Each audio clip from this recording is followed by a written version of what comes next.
Time ऊपर हो गया, आई थिंक सेटिंग वगैरह कह रहे थे, बट फ्रॉम टुमारो नहीं होगा। आज काइंड ऑफ हमारी ओरिएंटेशन है, ज़्यादा आपको बोर नहीं करूँगा। प्रॉपर प्लान वगैरह आपको गिवन कर दूंगा कि कैसे लेके चलना है, कैसे लेके नहीं चलना। और इन्होंने फाइल गलत खोली हुई है। यस,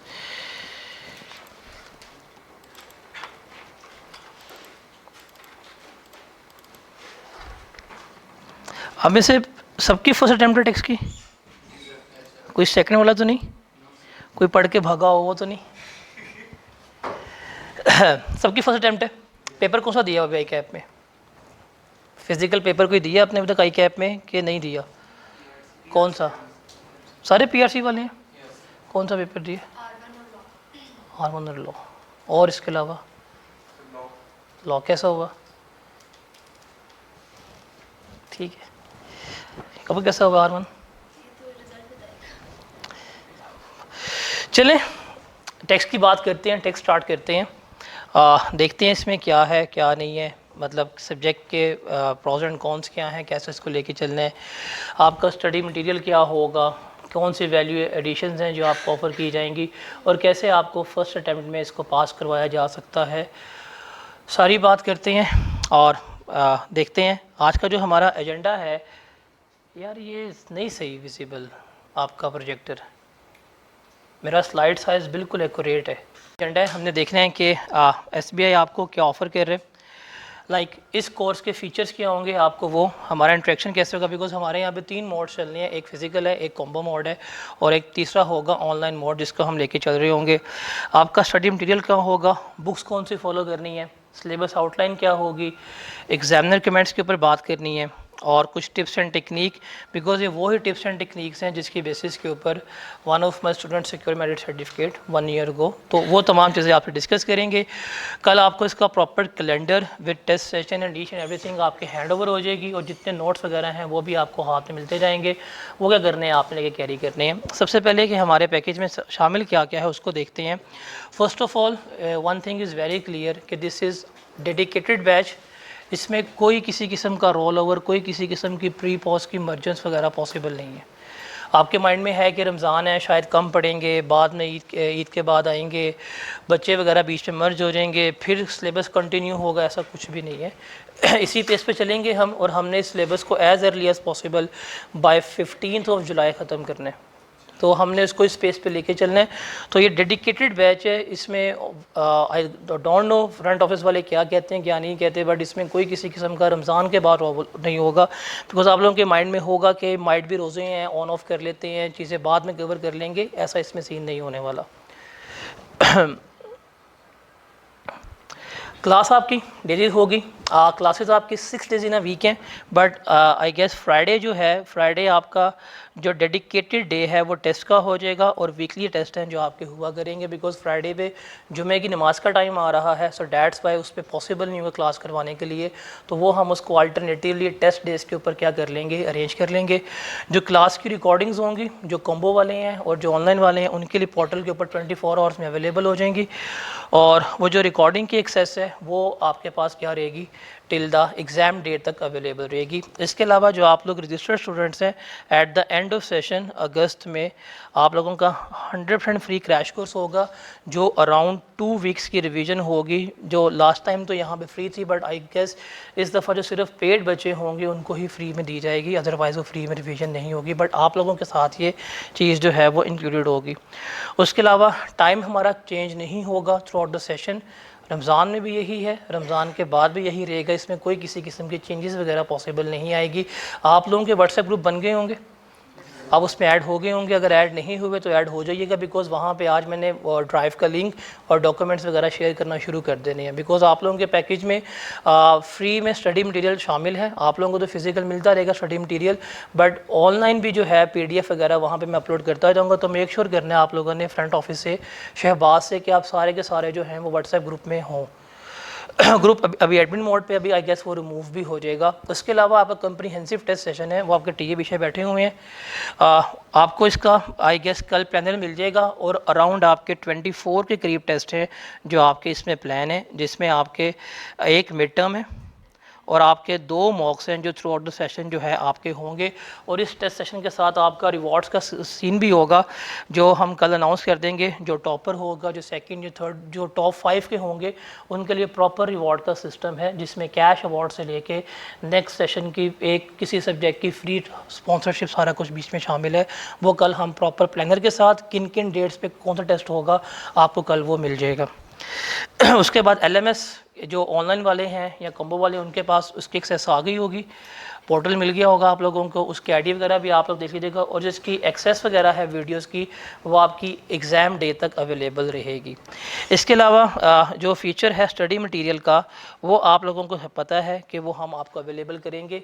अब स्टडी मटेरियल में एक छोटी सी प्रॉब्लम आई हुई है कि अभी टेक्स्ट की किताब में एक बहुत बड़ी कन्फ्यूजन है कि चेंज होगी कि नहीं होगी, बिकॉज रिसेंट अभी एक फाइनेंस एक्ट की अमेंडमेंट आई है जिसकी वजह से सेल्स टैक्स आपका चेंज हो गया। अब ICAP के ऊपर सारे वेट कर रहे हैं क्या वो उसको एप्लीकेबल करता है कि नहीं करता, बट वो एप्लीकेबल हो जाना है जिसकी वजह से टैक्स की किताब जो है वो चेंज होनी पड़ेगी। बट इन एनी केस आपकी इस वक्त जो टैक्स की पास्ट पेपर्स की बुक है वो रेडीली अवेलेबल है। वो आपको I guess in a week issue हो जाएगी जिसमें अराउंड 27 अटैम्प्ट्स के topic wise sorted past paper, examiner comments वगैरह सारा कुछ मौजूद है। उसके अलावा जो होगी मेरी बुक उस वक्त ऊपर बहुत ज़्यादा काम कर रहा हूँ, इस वक्त मैं दिन रात लगा हुआ हूँ। आई गेस अभी तो मैं उसके जितने चैप्टर्स कंप्लीट हो रहे हैं वो मैं आपको अवेलेबल करता जाऊँगा, but by this month and मेरी बुक कंप्लीट हो जाएगी तो वो भी आपको अवेलेबल हो जाएगी। आपको कोई चीज़ बाय करने की ज़रूरत नहीं है, 100% आपको सारा कुछ जो है वो कॉलेज स्पॉन्सर करता जाएगा। आपको जितने नोट्स होंगे प्रिंट आउट फॉर्म में अभी और जो जो चीज़ें होंगी वो मिलती जाएंगी, तो आपको किसी चीज़ के लिए प्रॉब्लम लेने की ज़रूरत नहीं है। बस आपको 2 चीज़ें चाहिए होंगी, 3 चीज़ें, एक अपना पेन, एक अपना रजिस्टर, एक कैलकुलेटर। ये 3 चीज़ें चाहिए, बाकी हर चीज़ हम आपको प्रोवाइड कर देंगे जो आपके साथ कैरी हो रही होंगी। तो ये चीज़ आपने याद रखनी है। बुक अभी अवेलेबल नहीं कर रहा मैं, उस पर काम कर रहा हूँ मैं अभी। आई गेस उसके अराउंड 12 चैप्टर्स हो गए हैं और 7 चैप्टर्स रह गए हैं जो मैं इस मंथ के एंड तक कंप्लीट कर लूँगा हर हालत में। तो पास्ट पेपर की बुक्स अवेलेबल हैं, वो हो जाएगी। और ये किताब ज़रा kind of market based book नहीं है, थोड़ी सी उनसे हट के नोट्स फॉर्म में इजी वे में है, जो मिनिमम करके आप क्या कर सकते हैं पेपर पास कर सकते हैं। मुश्किल नहीं है, जितना टेक्स्ट आपको पेपर में आना चाहिए जो रेलेवेंट है टू द पॉइंट है वही इसमें शामिल है। तो इंशाल्लाह इस मंथ के एंड तक जैसे ही वो कंप्लीट होगी वो बुक भी मिल जाएगी। वैसे अगर इस मंथ में जितना सब्जेक्ट जितना कंटेंट करते जाएंगे उसका जो हार्ड बाउंड नोट्स हैं वो आपको on a very first day before class available हो जाएंगे, तो उसके लिए आपको अभी परेशान होने की ज़रूरत नहीं है। सॉफ्ट में भी अवेलेबल कर दूंगा और वैसे वहाँ पे भी अवेलेबल हो जाएंगे, तो आपको उसके लिए वरी होने की ज़रूरत नहीं है। तो ये तमाम चीज़ें हैं जो हम आपको ऑफ़र कर रहे हैं। उसके अलावा इस कोर्स के फ़ीचर क्या होंगे, यार ये बहुत तंग कर रहा है आज आपका प्रोजेक्टर, मुझे नहीं पता था कि इतना होगा। हालांकि मैंने पिछला पूरा महीना आपको वो करवाया क्रैश कोर्स, उसमें अच्छा खासा प्रोजेक्टर था ये। यहाँ तो आपने स्क्रीन चेंज कर दी या कोई पंगा हो गया, नहीं सही आ रहा। आपको तमाम टॉपिक्स के नोट्स जो हैं वो डिलीवर किए जाएंगे। इस जो तमाम कोर्स के फ़ीचर हैं, आपको हर टॉपिक की जो मेरी बुक है, अगर मैं आपको बुक की बात बता दूं तो उस बुक में आप चैप्टर में प्रोविजंस के साथ इवन बार कोड भी अटैच हो रहे हैं। फॉर एग्जांपल अगर आप कोई टेक्स्ट पढ़ रहे हैं, कोई प्रोविजन मिस हो रही है, आप बार कोड स्कैन करें, वीडियो पॉपअप हो जाएगी, आप उसको वहाँ पे वीडियो भी देख सकते हैं। So it is that kind of book जिसके ऊपर ना अच्छे खासा दिमाग लग गया हुआ है जो उस वक्त चल रही है। तो जितनी पॉसिबल सिनेरियोज अनसीन है इंक्लूडिंग CFAP के, वो सारे के सारे मैं आपको क्लास में करवा के भेजूँगा। मैं आपको ये दावा कर सकता हूँ कि आप जब ICAP में पेपर बैठ के करेंगे वो पेपर आपका अनसीन नहीं होगा। अभी रिसेंटली अगर कोई बच्चा आपको मिला हो जिससे मेरे से पढ़ा, अभी पेपर ICAP का दिया है, वो आपको एक चीज़ दावे से कह सकता है कि वो जब इसने इस अटैम्प्ट का पेपर दिया उनके लिए पेपर अनसीन नहीं था। That paper was 100% certain. Even जो एंड पे मैंने कुछ डॉक्यूमेंट्स और कुछ बातें वगैरह बताई थी, अराउंड 94 मार्क्स का पेपर एग्जैक्टली मैच किया था, even adjustment by adjustment wise. ये क्रैश कोर्स में 94 मार्क्स का paper adjustment by adjustment wise भी मैच किया था। कोई भी आप बच्चा पकड़ सकते हैं जिसने भी रिसेंट पढ़ा है, आप उससे पूछ सकते हैं कितना पेपर जो है वो मैच किया था। तो वो चीज़ें पहले हवा में थी, मतलब काइंड ऑफ कह सकते हैं वो सॉफ्ट फॉर्म में थी, अब वो सारी जो है मैं बुक की फॉर्म में फिजिकली अवेलेबल करूं तो इस मंथ के एंड तक वो मैं कंप्लीट कर लूँगा। But the thing is that आपको क्लास के अंदर इतनी प्रैक्टिस में करवा दूंगा, इतनी चीज़ें करवा दूंगा कि आपको मेरे ख्याल से घर जाके भी उसको करने की ज़रूरत नहीं पड़ेगी। बिकॉज टेक्स्ट का पेपर ये जो 6 माह पे स्प्रेड है, अभी मैंने रिसेंटली 35 डेज़ में करवाया, उससे भी शॉर्ट डे में मैंने 15 डेज़ में भी करवाया पूरा सिलेबस। तो मेरे पास अब पूरे 5 महीने हैं, आपको मैं घोल के पिला दूंगा इसमें है क्या, तो उसकी फ़िक्र ना करें। उसके अलावा प्रैक्टिस क्वेश्चन आई कैप के जो आपको पास्ट पेपर की बुक मिलेगी, अभी मेरे पास पड़ी हुई है, this is the book past paper की। इसमें अराउंड 27 अटैम्प्ट्स जो है वो सॉर्टेड है, ये मैंने बुक बनाई है A to Z। जो क्वेश्चंस वगैरह अवेलेबल नहीं थे, सॉल्यूशंस नहीं थे, वो मतलब इसमें ईच एंड एवरी क्वेश्चन भी अपडेटेड है, उसके solution, examiner comments, marking scheme सब कुछ है। तो 27 अटैम्प्टें हैं इसमें, जो प्रैक्टिस के लिए मेरे ख्याल से मोर देन इनफ है, और ये हमने सारी क्लास में सॉल्व करनी होगी। कुछ मैं आपको यहाँ पे करवा दिया करूँगा क्वेश्चंस, कुछ मैं आपको रिकॉर्डिंग्स की फॉर्म में अवेलेबल कर दूँगा, इवन जो खाली फिजिकल बच्चे भी हैं उनको भी रिकॉर्डिंग्स की फॉर्म में अवेलेबल कर दूँगा।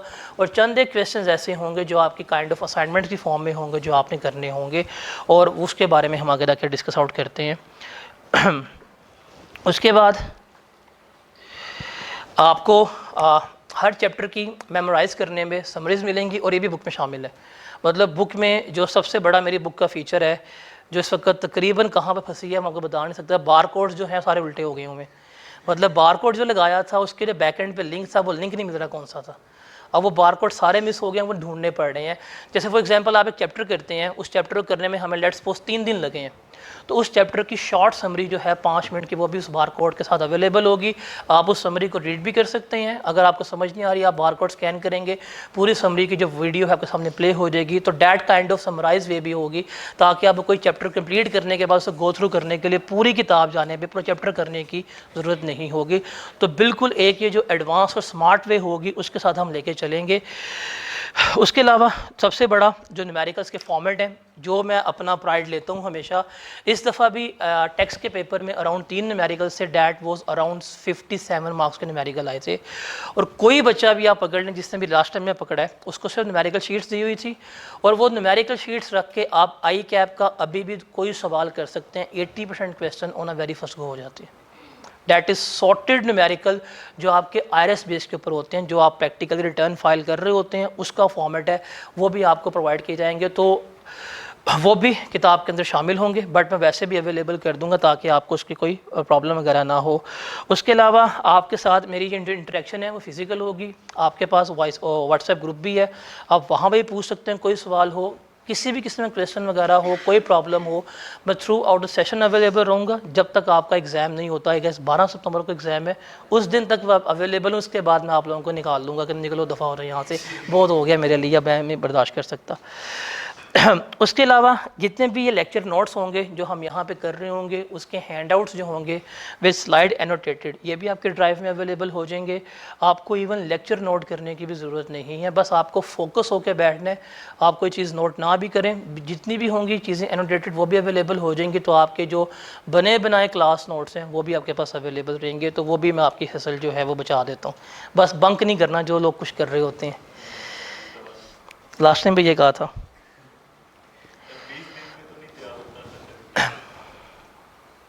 35 डेज से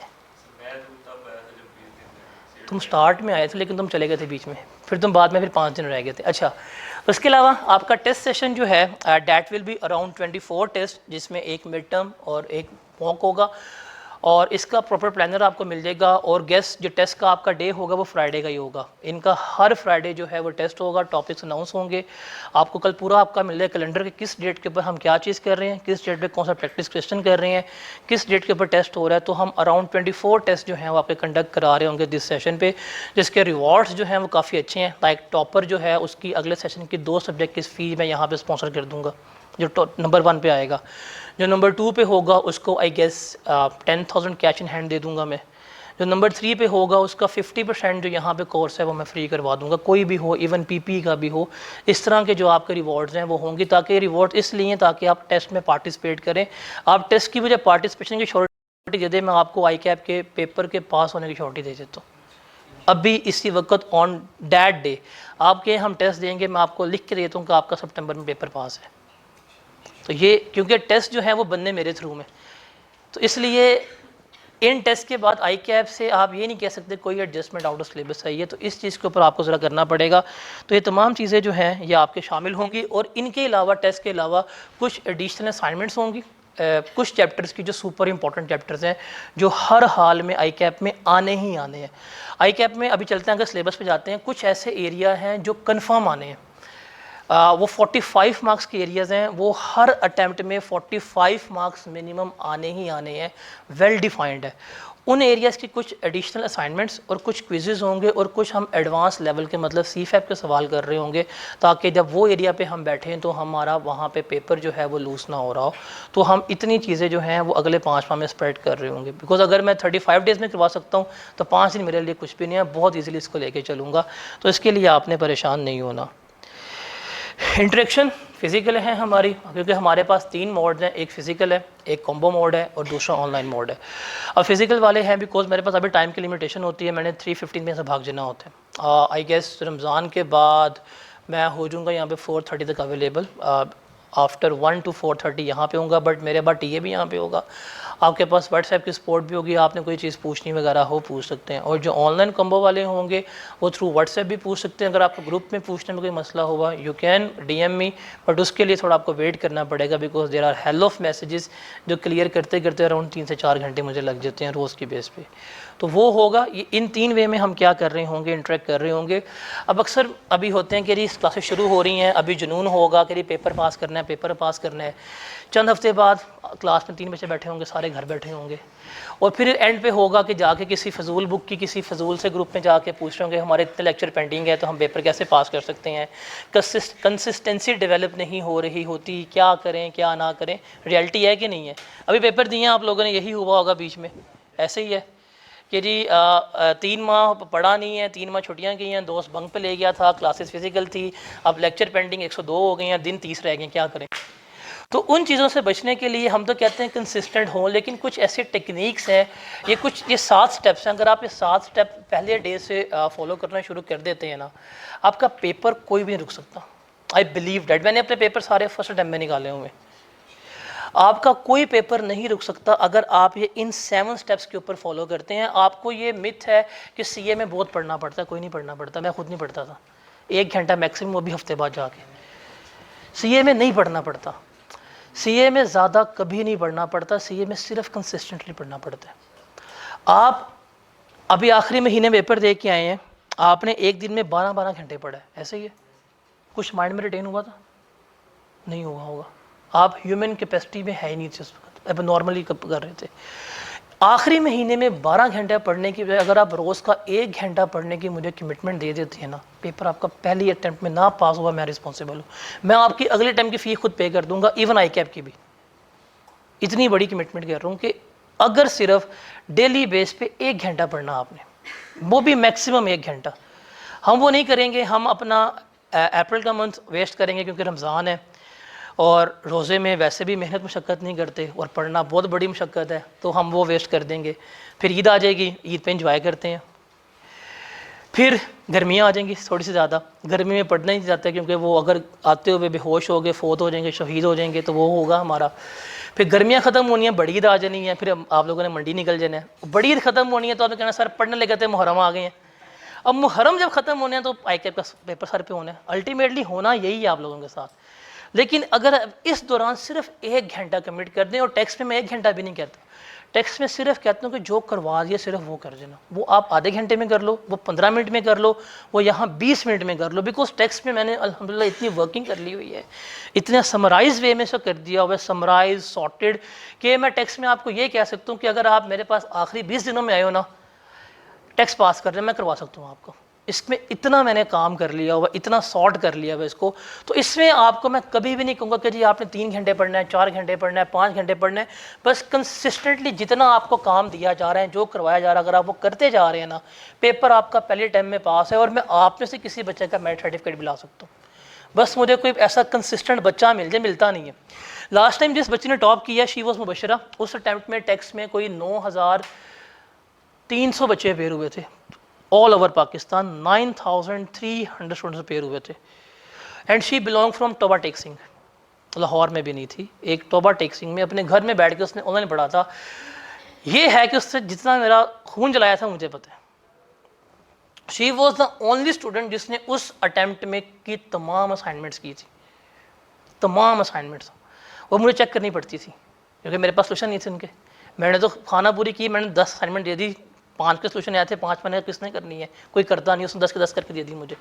and she was the one जिसने हर एक बात फॉलो की थी, and she was the topper, और उस अटेम्प्ट की टॉपर है जिसमें टेक्स्ट का सबसे गंदा रिजल्ट आया। क्यों? शी लाइक और उससे मैंने पूछा था, अब उसका इंटरव्यू हुआ आई थी, कितना पढ़ती थी? कहती बस 1.5 घंटा। और उसी ने बाद में CMA में लिए मेरिट सर्टिफिकेट। अभी है लास्ट अटेम्प्ट में CMA में जिसने टॉप किया वो मुबशरा ही है। मतलब उसके टेक्स्ट में भी डिस्टिंक्शन है, उसकी CM में भी डिस्टिंक्शन है।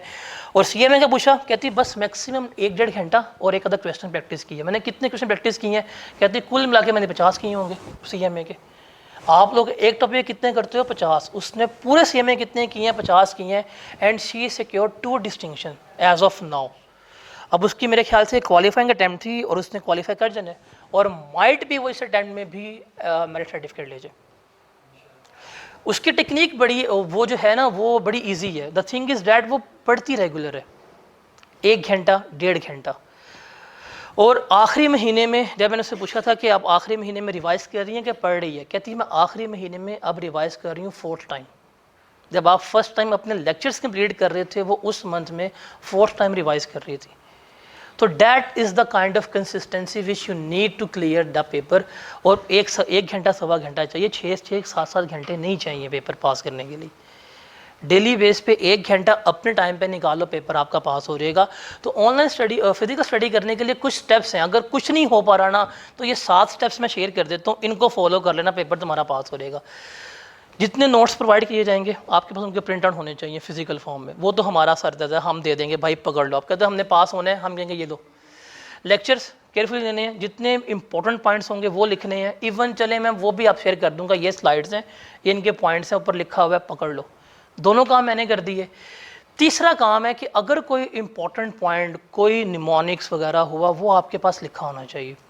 टेक्स्ट के पेपर में थ्योरी आती है, 40 मार्क्स की आती है। उस 40 मार्क्स की थ्योरी में से अराउंड 25 मार्क्स की थ्योरी जो है वो आप निमोनिक्स से कर सकते हैं, रट्टे मारने की जरूरत नहीं है।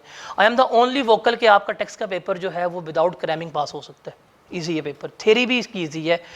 आपने अपनी वर्डिंग में लिखना। लॉ के पेपर इससे थोड़ा मुश्किल होता है, उसमें आपको फिर भी टेक्निकल जार्गन्स यूज़ करने पड़ते हैं। इसमें आप बिल्कुल लेमैन की लैंग्वेज में लिखें अंग्रेजी, आपका पेपर पास हो जाता है। स्टेप 5 जो है ना वो आपके लिए इंपॉर्टेंट है कि आपने जितनी एग्जाम्पल्स में डेली करवाऊंगा वो लास्ट में प्रैक्टिस करनी है लिख के। जो क्वेश्चंस करवाऊंगा वो आपने प्रैक्टिस करने हैं, और जितनी अवेलेबल असाइनमेंट्स होंगी ये आपने करनी है। असाइनमेंट्स जो है ना वो आपके लिए सबसे की रोल प्ले करने वाली हैं पेपर में। बिकॉज असाइनमेंट्स का मैं आपको अगर डिफ़िकल्टी लेवल बताऊं, डैट बिलोंग्स फ्रॉम CFAP। जितनी भी असाइनमेंट्स हैं जिस टॉपिक की हैं वो CFAP 5 से आई हुई हैं, एडवांस लेवल की हैं। एडवांस लेवल के क्वेश्चंस को सॉर्ट करते करते स्कैफ के लेवल पे ले आए, बट वो क्वेश्चन प्योरली बिलोंग करते हैं CFAP से, जो आपने यहाँ पे करने होते हैं और आप कर जाते हैं। पहली 2-3 असाइनमेंट बड़ी मुश्किल लगती हैं, बाद में आप उस पर इतने गो थ्रू हो जाते हैं कि आप वो असाइनमेंट्स वगैरह कर लेते हैं। ये 3 चीज़ें अगर आप पूरे सेशन में कर सकते हैं, आपका पेपर जो है वो पास हो जाएगा। और जो फॉर्मेट्स दिए जाएंगे वो आपने रिवाइज करने हैं। ये 3-4 स्टेप्स फॉलो कर लें, थोड़ा सेशन आपका पेपर पास हो सकता है।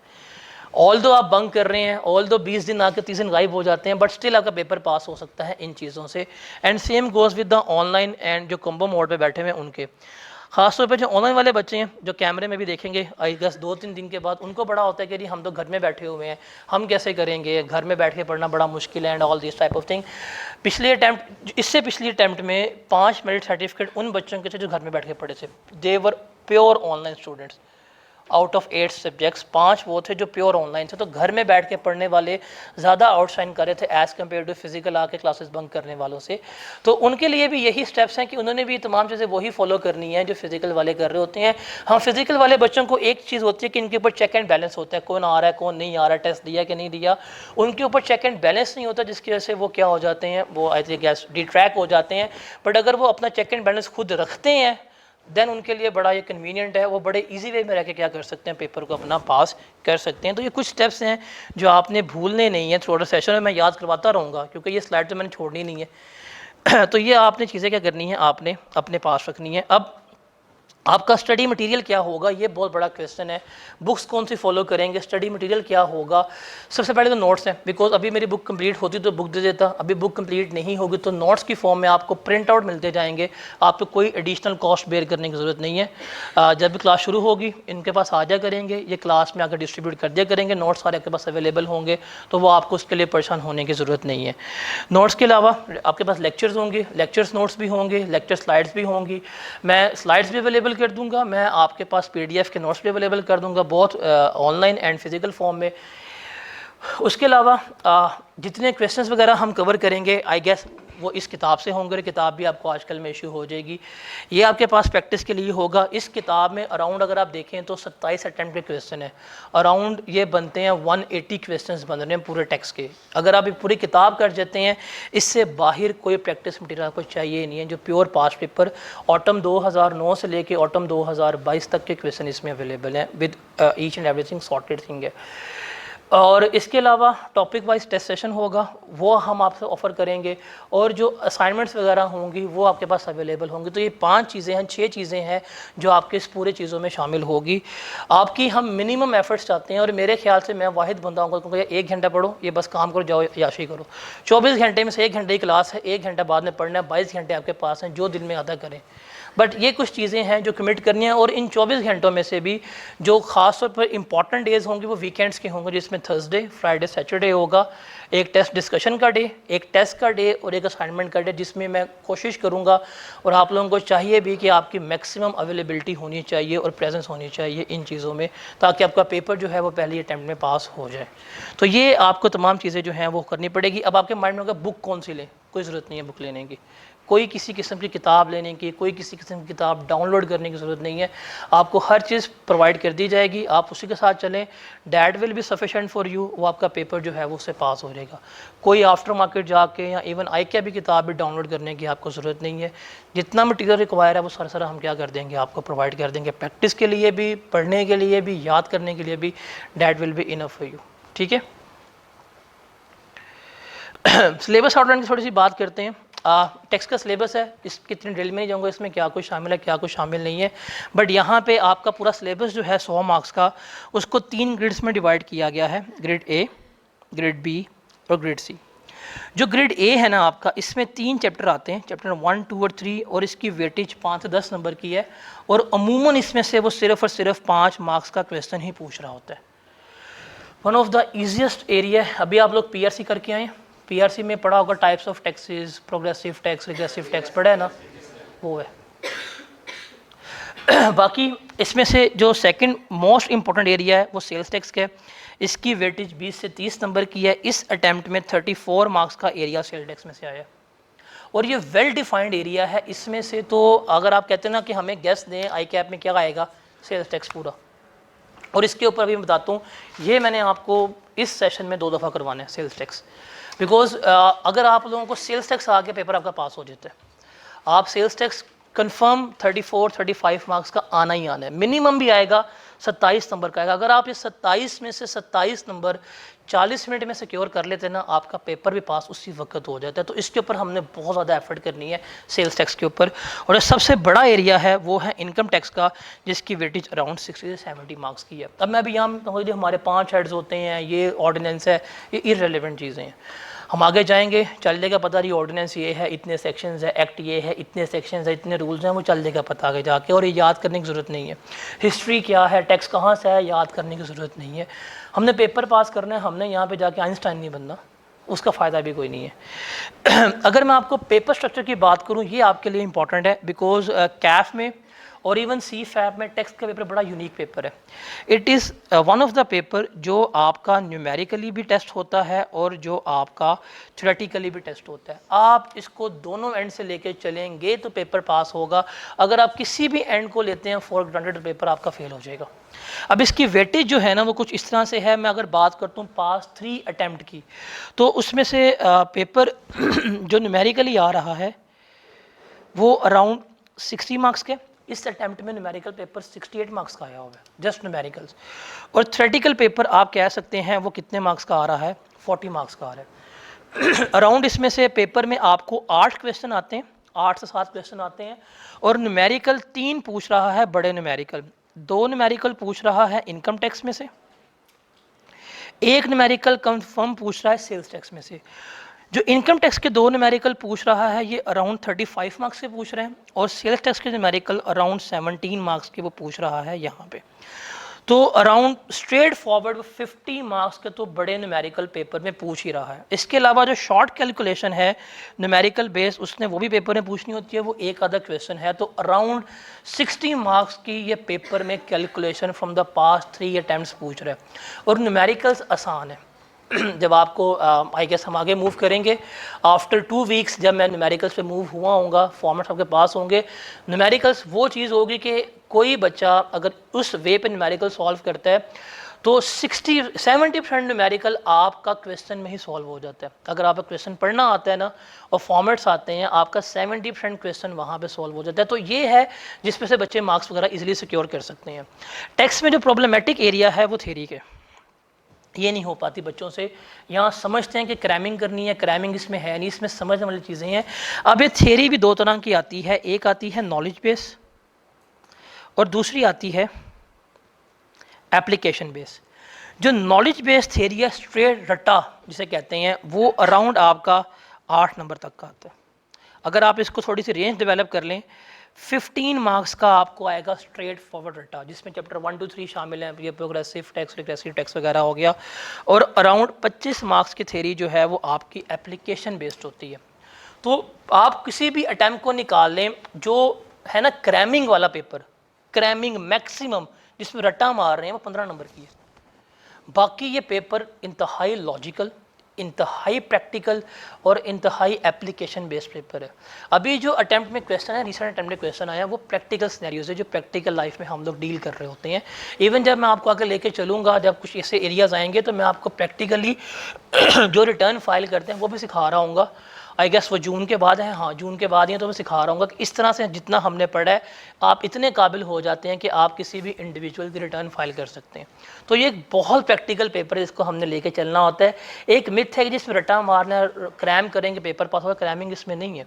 आप निकालें पेपर इस अटैम्प्ट का, आप उससे लास्ट का निकालें पेपर, आप उससे लास्ट का पेपर निकालें। जो स्ट्रेट फॉरवर्ड थ्योरेटिकल क्वेश्चन है रट्टे वाले, वो 15 नंबर के हैं मैक्सिमम।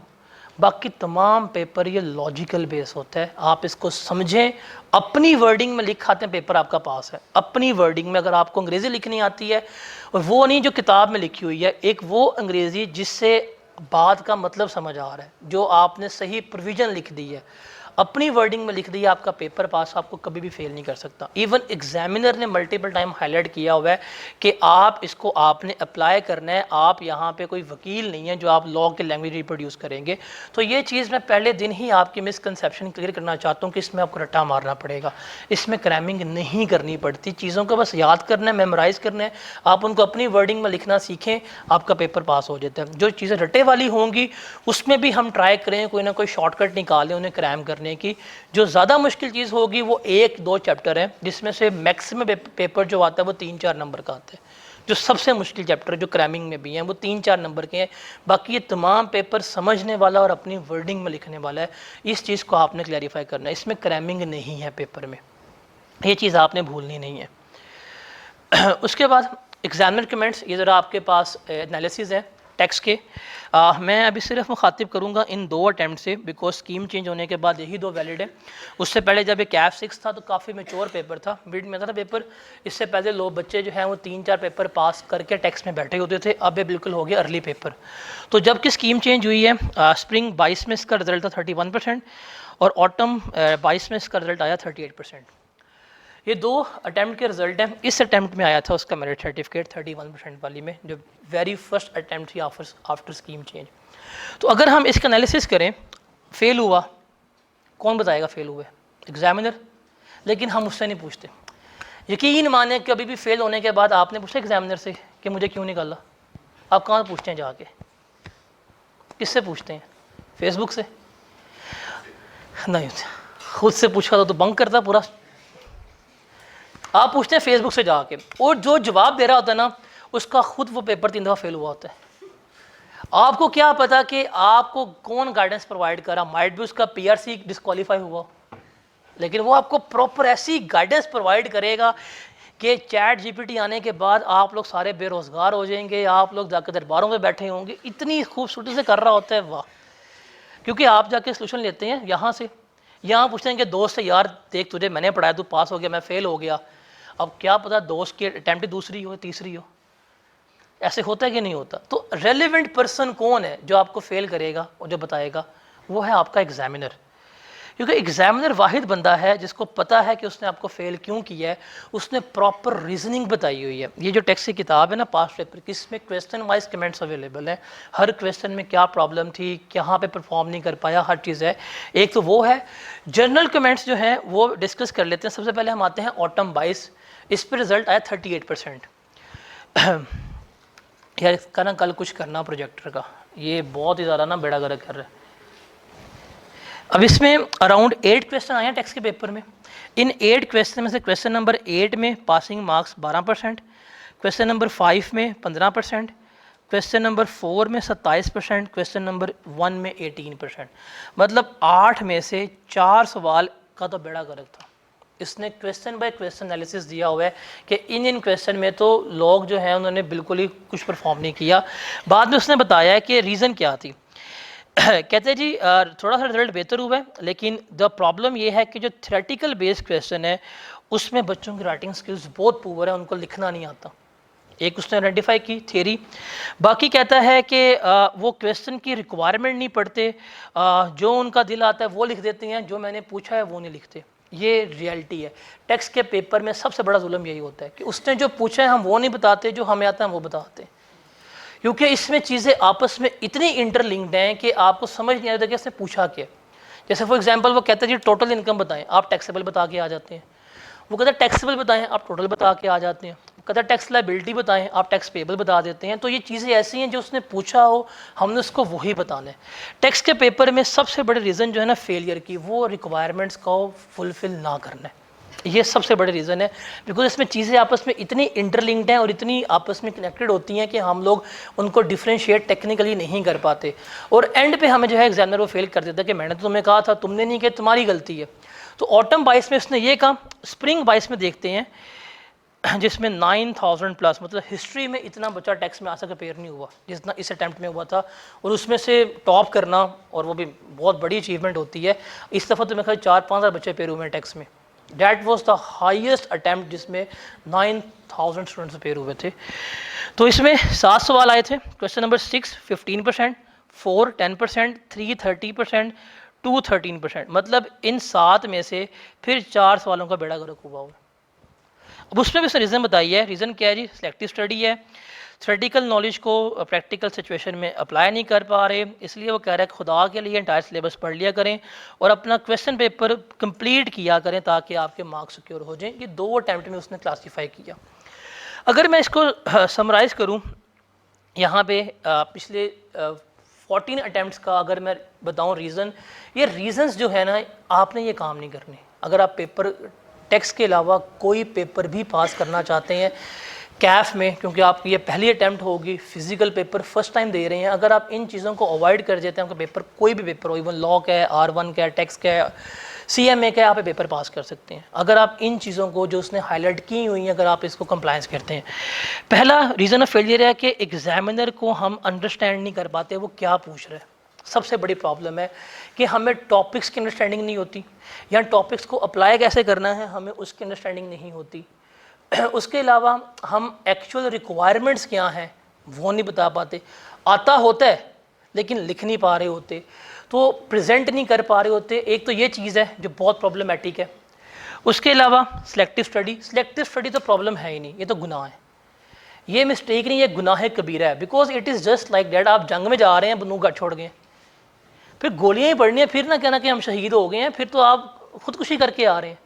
जब आपको पता है कि आपके पेपर में इस टॉपिक में से क्वेश्चन आना ही आना है और आप छोड़ गए हैं, आप पेपर में कैसे पास हो सकते हैं? कभी भी नहीं हो सकते।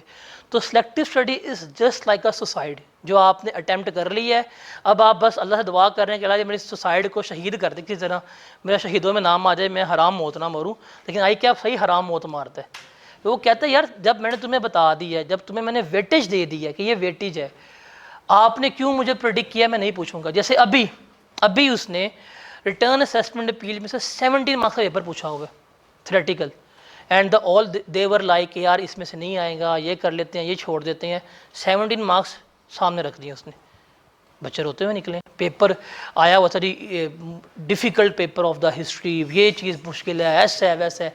एंड आई वाज लाइक यार ये चीज़ आई कैप ने यहाँ पे बताई हुई है, ये चीज़ यहाँ पे है, ये चीज़ यहाँ पे है। इस पूरे पेपर में एक एडजस्टमेंट भी ऐसी नहीं जो आउट ऑफ सिलेबस हो, एक एडजस्टमेंट भी। फिर ये क्वेश्चन नंबर 3 था प्रॉफिट ऑन डेट का, ऐसा सवाल तो एग्जिस्ट ही नहीं करता। ऐसा सवाल क्यों नहीं एग्जिस्ट करता? मैंने करवाया। आई कैप की 2 जगहों पे लिखा हुआ था कि ये इसका ट्रीटमेंट ये होगा, इसका ट्रीटमेंट ये होगा। उसने लिखा था थ्योरी में, उसने पूछा न्यूमेरिकली। अब बच्चों ने प्रॉफिट ऑन डेट को पकड़ते नहीं, ये क्या करना है, क्योंकि पेपर में लिखा है 1 लाइन का, किताब में सिर्फ लिखा है 1 लाइन का, वो छोड़ देते हैं। उसने उस 1 लाइन से 7 नंबर का सवाल पूछ लिया। तो सिलेक्टिव स्टडी करेंगे वो तो मारेगा आपको पकड़ के, और ये ही रीज़न है सबसे बड़ी सिलेक्टिव स्टडी। ये गुनाह है, जैसे सुसाइड है जो आप कमिट कर रहे हैं कि हमने खुदकुशी कर ली है, अब बच गए तो ठीक है वरना अगले जहान। उसके बाद पुअर टाइम मैनेजमेंट, अभी पेपर दिए होंगे कैफ के, पेपर पूरा हो गया था, पूरा पेपर हुआ था 100 मार्क्स का नहीं, पेपर हुआ था पूरा पेपर लॉ का, पूरा पेपर है ही लॉ का छोटा। तुम लोग वहाँ कॉर्पोरेट लॉ में होता ही नहीं है, शुरू ही नहीं होता, पेपर टाइम खत्म हो जाता है। ढूंढ के यार कहाँ गई प्रोविजन, ओपन बुक पेपर है ना कॉर्पोरेट लॉ का, तो आप किताब ढूंढ रहे होते हैं, कहते हैं जी आधा घंटा हो गया, चलो ख़त्म पेपर, फिर वापस आ जाते हैं। इस पेपर में नहीं, इस पेपर में किताब खोलने के लिए आपको CFAP 5 में आना पड़ेगा, वो ओपन बुक पेपर है। उसके लिए 700 साल तो लग जाने हैं जो हालात चल रहे हैं। नहीं, बेयर एक्ट होता है, स्टैंडर्ड से फिर भी आसान है, क्योंकि स्टैंडर्ड्स जो हैं वो सॉर्टेड हैं, एक्सप्लेन्ड हैं, सारा कुछ इंटरप्रेट है, ये नहीं कुछ पता। बेयर एक्ट में कोई चीज़ कहाँ पे है, कोई चीज़ कहाँ पे लिखी हुई है, आप ढूंढ के पागल हो जाते हैं। तो इसलिए मेरा तो यही पर्सनल एक्सपीरियंस है, आप जब भी जाते हैं किताब लेके, इवन स्टैंडर्ड्स लेके, पेपर फेल हो जाते हैं। क्योंकि आप उस वक्त जब आप ओपन करते हैं स्टैंडर्ड, आप रेलेवेंट प्रोविजन ढूंढते हैं, आप रेलेवेंट एक्ट ढूंढ रहे होते हैं, आपका टाइम वेस्ट हो जाता है। तो रेदर देन वहाँ पे जाऊँ, मैं कुछ ना कुछ करके आ जाता हूँ, क्योंकि जब भी किताब लेके गया पेपर फेल हुआ है। जिस दोस्त को भी देखे आज तक जो बुक लेके गया पेपर लाजमी फेल हुआ है, आपका टाइम वेस्ट होता है, क्योंकि इतने एफिशिएंट होते नहीं है कि आप वहाँ पर रेलेवेंट चीज़ ढूंढने का अप्लाई करेंगे, इतने हम एफिशिएंट नहीं होते, ऑप्शनल होता है ये। कहूँ भाई पहले मैं निकाल ले हूँ मैं 5वीं फेल 3 दफ़ा वाले और एक अटैम्प में 4 निकाले हुए हैं। तो poor time management, poor time management का सबसे बड़ा रीज़न पता क्या होती है? आप लोगों ने पूरी ज़िंदगी ना पूरे 6 माह कोई सवाल नहीं किया होता लिख के। मैं अभी लास्ट टाइम में ही क्रैश कोर्स में एक बच्चा न्यूमेरिकल कर रहा है, मैं कैसे कर रहा हूँ सर, देख के कर रहा हूँ। उस बंदे ने कोई 20 न्यूमेरिकल प्रैक्टिस कर लिए थे और उसने एक न्यूमेरिकल भी अपने कॉपी पे नहीं किया था। उसने पेन पकड़ा हुआ है, क्वेश्चन खोल रहा है, ठीक है जी ये 17 से मल्टीप्लाई हो गया, ये 18 से हो गया, 19 से कर लिया, इसको ऐड कर लिया, डेट्स इट। पेपर दे के आया, मैं कैसा हुआ? कहता सर हुआ ही नहीं मेरे से। मैं कैसे होता? क्योंकि उस बंदे ने एक क्वेश्चन भी अपने हाथ से नहीं किया था। जब आप कोई क्वेश्चन अपने हाथ से नहीं करेंगे, आप जब तक उसके ऊपर टाइम प्रेशर नहीं लेके आएंगे, आप पेपर पास नहीं कर सकते।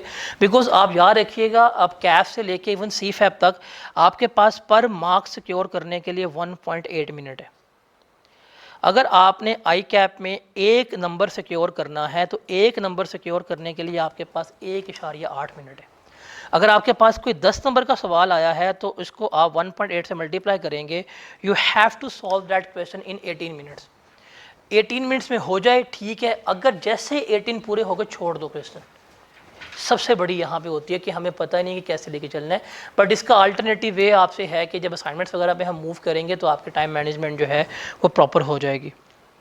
उसके बाद एक और चीज़ है, अभी क्योंकि आप लोग कैफ में नहीं हैं, आपको भी बड़े ना नीम हकीम मिलेंगे, यदि पास पेपर कर लो पेपर पास हो जाएगा, नहीं होता।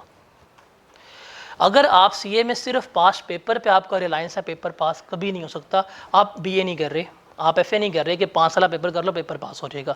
अभी इस अटैम्प्ट में जो टेक्स्ट का पेपर आया है उसके 3 सवाल ऐसे हैं जो पास्ट 15 अटैम्प्ट्स में नहीं पूछे हुए उसने। ख़ास तौर पर जो क्वेश्चन नंबर 3 है उसने कभी नहीं पूछा हुआ। सेल टैक्स की कुछ एडजस्टमेंट है जो कभी नहीं पूछी हुई।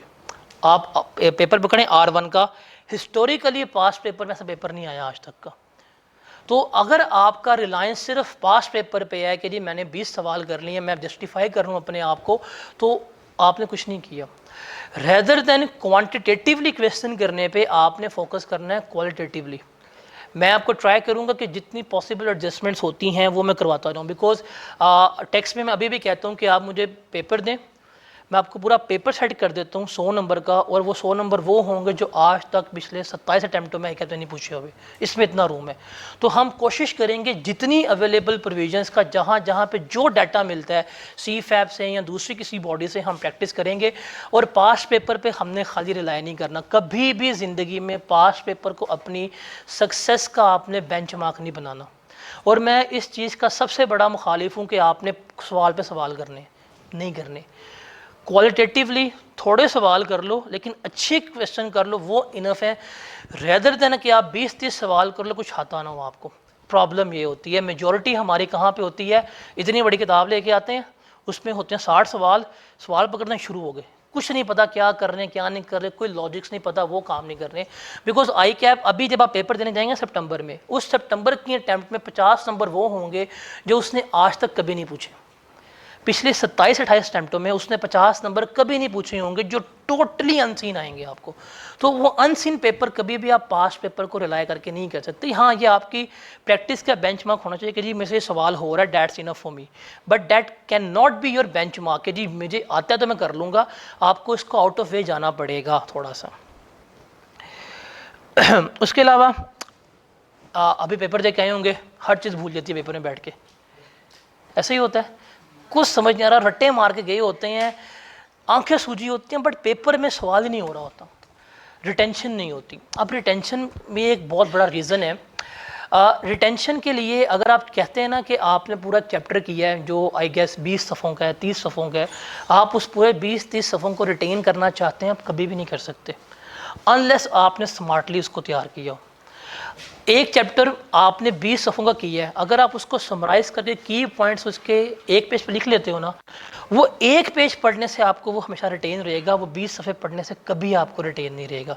तो ये रिटेंशन बहुत बड़ी प्रॉब्लम होनी है। अभी आप क्योंकि कैफ में नहीं आए हैं, आपको सारी रिटेंशन फेस करनी पड़ेगी कि ये चीज़ की ये भूल गई, ये चीज़ की ये भूल गई है, तो वहाँ पर आप पैनिक करते हैं, उसका भी आपको देखना पड़ेगा क्या है और क्या नहीं है। उसके बाद ICAP के सिलेबस के मुताबिक प्रिपरेशन नहीं होती हमारी, और जो हमारा ICAP का पेपर है वो प्लान नहीं कर पाते। अक्सर होता है पेपर बैठते हैं ICAP में, शुरू नहीं होता, शुरू कहाँ से करना है समझ नहीं आ रही, सवाल सारे आ रहे होते हैं, लगता है ये भी आता है ये भी आता है ये भी आता है, शुरू कहाँ से करें, हाथ पाँव कांप रहे होते हैं, कांपे टांग रही होती हैं आप लोगों की।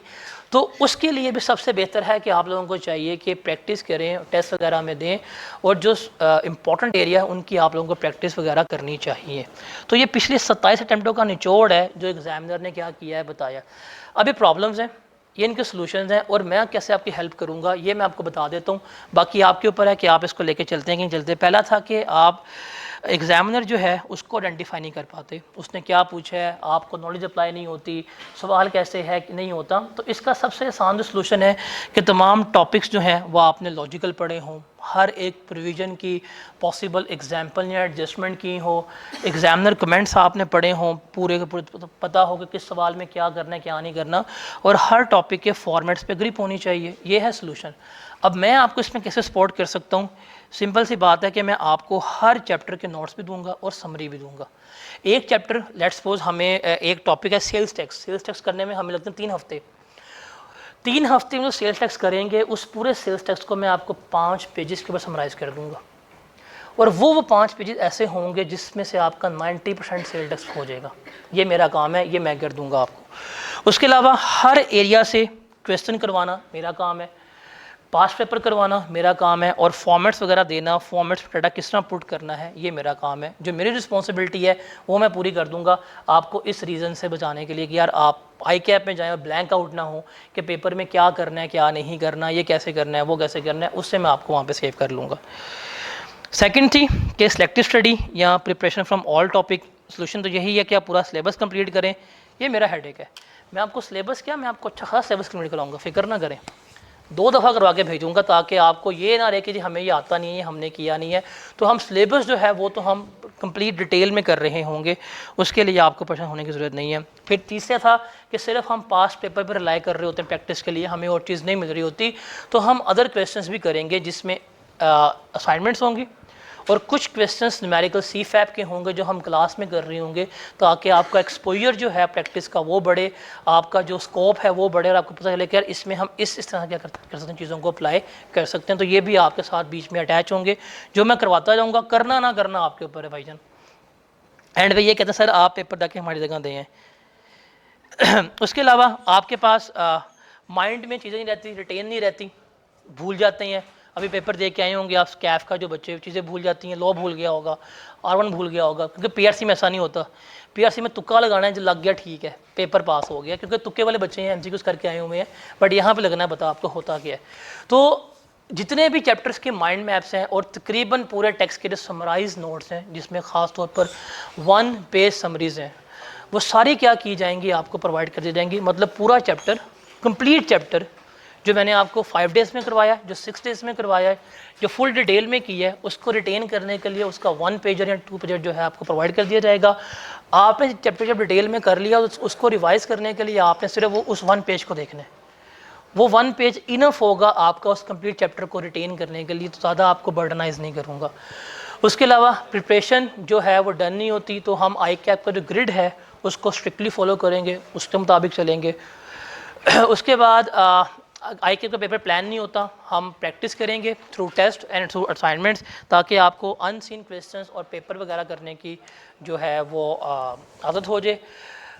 लॉट ऑफ प्रैक्टिस करते हैं कुछ क्वेश्चंस की, कुछ एरिया हम नहीं कर पाते, तो इसमें आपके 2 लेवल होते हैं टेस्टिंग लेवल। एक होता है टेस्टिंग लेवल 2 जिसमें से आते हैं बड़े क्वेश्चन 20 नंबर के, एक होता है टेस्टिंग लेवल 1 जिसमें से आते हैं छोटे क्वेश्चन 8 नंबर के। तो हम उनको उनकी वेटेज के मुताबिक क्या करेंगे, क्लास में प्रैक्टिस कर रहे होंगे, ताकि जितनी भी उसने प्रॉब्लम्स आइडेंटिफाई की हैं उन तमाम प्रॉब्लम्स का सोल्यूशन जो है वो मैं आपको क्लास में ही प्रोवाइड कर दूँगा। तो ये रिस्पॉन्सिबिलिटी सारी मेरी है कि ये तमाम चीज़ें प्रोवाइड करना। अब इनको टेकअप करते हैं कि नहीं करते, ये सारा आपके ऊपर है। सो ये चीज़ें जो हैं ये आपने लेके चलनी है। कुछ टिप्स एंड टेक्निक्स हैं जो आपने याद रखनी है through out the Kaif, even through out the CFAP। ये चीज़ें ना भूलिएगा अगर आप कोई पेपर पहली अटैम्प्ट में पास करना चाहते हैं।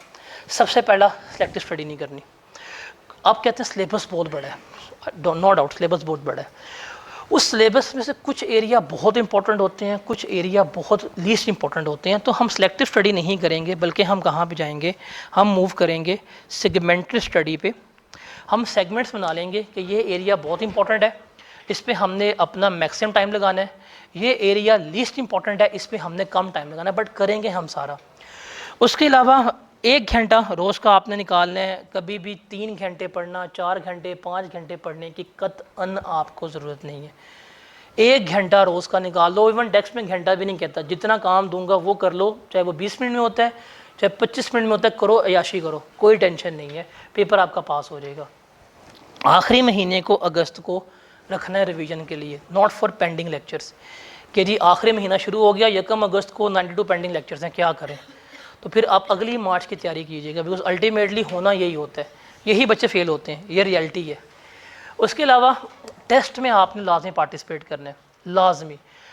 अगर इनका टेस्ट का रिवॉर्ड है ना टॉपर्स का, तो टेस्ट पे फिर कोई पेनल्टी भी होनी चाहिए, ना देने पे नहीं। बेटा तेरी पूरे कमाई मुझे होनी है 5,000 रुपये की, और मैंने लुटा देना कोई लाख रुपया। मैं मोहब्बत बड़े 2 वे होती है, 1 वे नहीं होती। 1 साइडेड लव ना हमेशा दुख देता है बंदे को, तो 2 वे होनी चाहिए। तो जहाँ पे रिवॉर्ड्स हैं वहाँ पे पेनल्टी भी होनी चाहिए।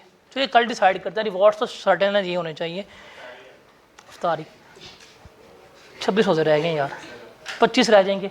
उसके बाद कुछ ना कुछ तो करते हैं, कोई फ़ाइन रखते हैं इनके ऊपर। उसके अलावा हर एक की बात नहीं सुनते। मैं आपको एक बात बताता हूँ, अपने आप को ना कुछ मखसूस ग्रुप से दूर रखिएगा। मैंने नाम नहीं लिया किसी का भी। अपने आप को कुछ सोशल मीडिया के ना ग्रुप से दूर रखिएगा। They are just feeding negativity in you. आप रोज़ सुबह उठते हैं, कोई ना कोई नेगेटिव पोस्ट होती है, आपका मुस्तकबिल तबाह हो गया, चैट GPT 4 आ गया, आप ख़त्म हो गए हैं, आप कल बेरोज़गार हो गए। There is nothing like that.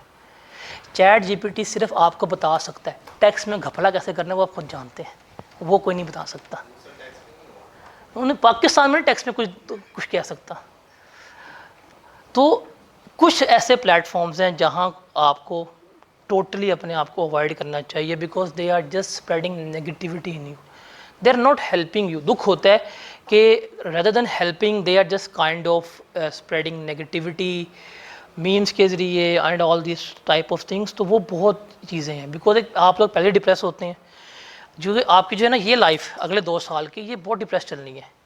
आपके कुछ क्लासमेट्स होंगे वो हो जाएंगे सीनियर, कुछ आपके हो जाएंगे जूनियर, कुछ आपको छोड़ देंगे, आई के आपको लेकर रगड़े। तो ये बहुत डिप्रेसिंग फेज़ होता है। इस डिप्रेसिंग फेज़ में नेगेटिविटी खुद ही आती है नेगेटिविटीज़, कि ये मेरा दोस्त तो है, उसने FA किया हुआ है, वो इतने कमा रहा है, मैं यहाँ से लील हो रहा हूँ। ये नेगेटिविटीज़ बहुत आएंगी। तो उन नेगेटिविटीज़ में ये प्लेटफॉर्म्स जो है ना कुछ ऐसे वो आपको मज़ीद ख़राब करते हैं, मज़ीद डीमोटिवेट करते हैं। तो इन डीमोटिवेटिंग फैक्टर से आपने अपने आप को अवॉइड करना है लाजमी। आप एक कर दें, आप 6 महीने का बाइकआउट करें, पेपर ना पास हो फिर कहना मुझे, बिकॉज वहाँ पे आप पढ़ रहे होते हैं, एक कमेंट आएगा जी मेरे इतने लेक्चर पेंडिंग है, मैं पेपर पास कर लूँगा, कहेगा नहीं आप कम होते हैं, अब ज़रा अच्छा आ रहा होता है, लेकिन आप उसको सुन के उसके कमेंट्स पढ़ के अपने आप को फेल करके बैठे होते हैं। ये रियलिटी है। तो इन चीज़ों से थोड़ा सा अपने आप को अवॉइड रखना है, बिकॉज आप अगर नेगेटिव रहेंगे तो आपके साथ नेगेटिविटी आएगी। अगर आप नेगेटिव नहीं रहेंगे ना तो आप चीज़ पास कर सकते हैं। नेगेटिव अप्रोच अपने आप से ना ख़त्म कर लें, और ये अपने अंदर से ना चीज़ मार दें कि आप नहीं कर सकते। Everyone is capable of doing CA।